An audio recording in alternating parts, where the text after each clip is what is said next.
e araba ye marsi kalo tile saba san ba fila ni mugan ni kelen a minnu bɛ ka filɛ nin wagati in na an b'a fɔ fɔ sigiyɔrɔ la ni aw ka bi kunnafoni waati selen Mali kibaru jabaranin kɛnɛ kan aw bisimila.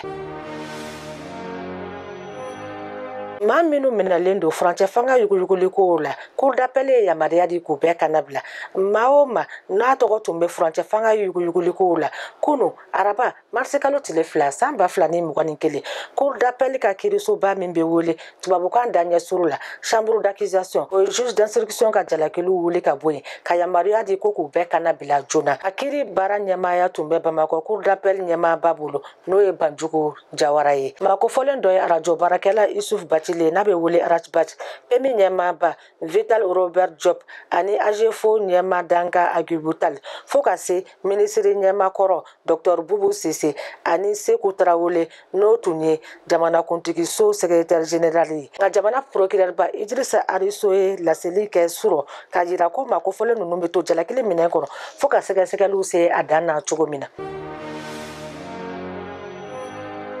Kɛnɛya baarakɛla minnu bɛ Bamakɔ ani Kati CHU la n'a bɛ wele tubabukan da ɲɛsuru la hôpital universitaire olu bɛ tile 10 baara bila la kabiri tɛnɛn don marsi kalo tile fɔlɔ san ba fila ni mugan ni kelen walasa yɛlɛma bɛ se ka don u ka baara la cogo min na laɲini ye 12 ye minnu bɛ baarabila sɛbɛn kɔnɔ a bakuruba dɔ bɛ tali kɛ amoko kan ani u ka ladiya wari min tigɛra fo ka se dugukoloko ma.